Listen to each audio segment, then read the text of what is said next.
welcome to University booth. So this year, for the first time, we'll have a keynote speaker. So our keynote speaker is Dr. Bill Johnner. It's our great honor to have him here. So he is the director of CAD and Test at the Semiconductor Research Corporation, or SRC, which is a consortium of semiconductor companies, suppliers, and partners supporting university research. Prior to that, he was with the IBM Research Division for 35 years. He was the general chair of DAC 2005. He's going to give us a keynote titled The New Future of Design Automation Research. Let's welcome Bill.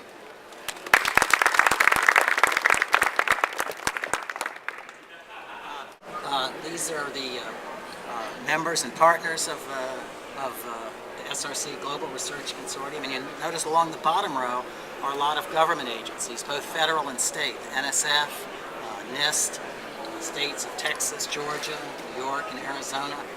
We've increasingly made partnerships with these organizations to help provide our industry members who pay dues based on their revenues to show them additional value by partnerships like this, which I think have been very successful. So I think what enabled progress in design automation and design automation tools was looking at this waterfall chart. Even though we know now that there are all these connections and everything, I maintain that I don't think there would have been progress in testing, logic design, and place and route, and all those areas without some kind of specialization in these categories.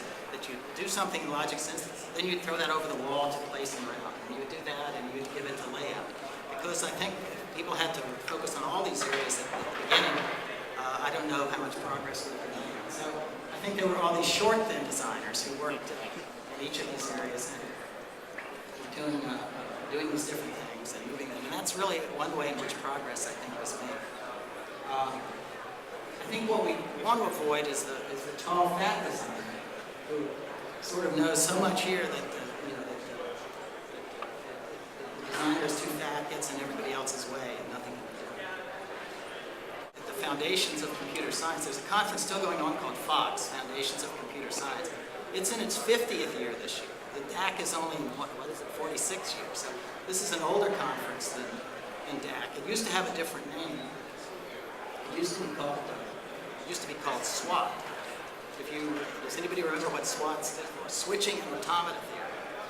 The interesting thing about this, now, if you look at the proceedings now, you don't find a lot about switching and automata theory, perhaps because there are other conferences, perhaps because there's this conference, perhaps because people have moved on. You can read things about game theory. I think one of the papers in this year's conference is called How to Tell the Truth from a Lie, or something, stuff like that. But initially, in the beginning, in 1960, 1961, almost all the papers in this so-called theory conference, fundamentals conference, were in circuit and logic design and minimization. And people like Moroga, Akers, Paul Roth, Ed McCluskey, Dick Karp were the authors of those papers.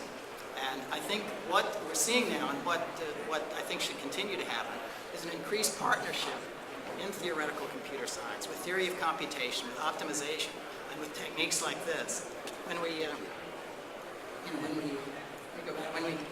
we worked on some of these problems like synthesis and place and route, everybody said, well, these are hard problems. We don't really have algorithms that are going to solve these. So let's think of a lot of tricks. Let's think of a lot of heuristics to do that. And I think that's why progress was made. But I think now one of the things that has to be done is look back at theoretical methods and see how they're going to be applied in each of these areas and in the combined area in order to make progress. So as I said, very little in this conference. From the previous waterfall chart, the problem in both directions is to get productivity, we're being forced higher and higher in this chain to do system level design. But to get to manufacturing, to make sure that variability and all the challenges of that are addressed, we have to have knowledge way and way down there. So this is sort of stretching the designers taller and thinner, or maybe taller and fatter, to address all these issues. What's new? What's changed? What's changed since then? It's not clear this is really new. Of course, the new emphasis on parallelism. Some of you may have heard Bill Dally speak in the keynote before this. of seeing what's going on in parallelism and multi-core. A new emphasis on the international technology roadmap for semiconductors on software and design, a focus on applications. I think the question is increasingly being asked, well, if you have some new beyond CMOS nanotube technology, or if you have 1,000 cores, what are you going to do? What are the applications that are going to be improved by that? Are you going to be able to do something much better than you can now, or are you going to be able to do something new that you can't do now? And I think we have to answer those questions in order to move in those directions. The roadmap, the ITRS, also is having, it didn't used to talk about design at all, but now there's a design chapter, there's a design drivers chapter. This year, for the first time, we talked about software as an integral part of semiconductor products. Software design productivity is a key driver of the design roadmap, overall design roadmap. With a special section on energy, and using this term design equivalent scaling. We can't continue to scale in the same way as before. Can we do it through design techniques? If we talk about going in new directions beyond CMOS, there's still a gap, I think, between designing circuits and designing these materials. Rob Rudbar always said there's a big difference between having your nanotube on the cover of Nature and having a working part presented at ISSCC. These things are all things that Wally proved false or indicated his belief they were false, and I think they're business-related things, but I think they're important to the research area in universities as well. EDA is in a mature phase, we're not adopting new technologies, everything is stable and so forth. But he really tried to show through statistics that none of these is really true. That growth opportunities, especially from our point of view, growth opportunities come not from solving the old problems again and again, but from solving new problems later on. We are moving ahead with new technologies, there are technical discontinuities. EDA cost is decreasing at the same rate. The industry is not going to. So what's going to happen next? I think it was, it's usually attributed to Yogi Berra, but I think it was Niels Bohr who said prediction is always difficult, especially about the future. This is what I said at the beginning, a community of experts from industry and universities. Renewed identity is an exciting research area, and stability of support for research and education. This is a pyramid that is also, I think, due to Rob Rudenbaum. There's a lot of money being invested down here in terms of figuring out new technologies and new devices. There needs to be pull from the top. I talked about applications and algorithms there. And there needs to be investment in models and tools to connect them in this area.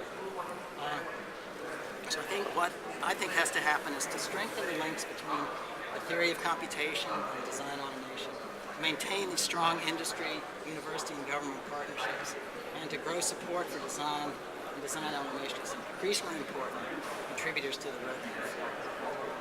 What do professional societies do to promote this? I'm here at the ACM SIGDA booth. I have on here a reference to IEEE and SIGDA, not because I'm associated with that, not because it's in any sense a rival organization, because we all cooperate. These organizations cooperate closely. I think if SIGDA and SIGDA were not here, there wouldn't be a design automation conference, there wouldn't be an ICK, there wouldn't be the publications that are important for research in the field. These organizations sponsor conferences like DAC, ICCAD, DATE, ASPDAC, a whole host of other conferences. The publications, today's new embedded systems letters, other newsletters. The awards, if you were at the opening session, which you saw, the new Richard Newton Award for Sustained Technical Contribution, the ACM's New Faculty Award, Dissertation Award, McCalla Award, events like the university, like the PhD Forum, like the workshops and speakers, like the fellowships and the grants that were made available. So what can you do? I'd say both do research and support research. Contribute to publications and read publications, most of which are available now online electronically.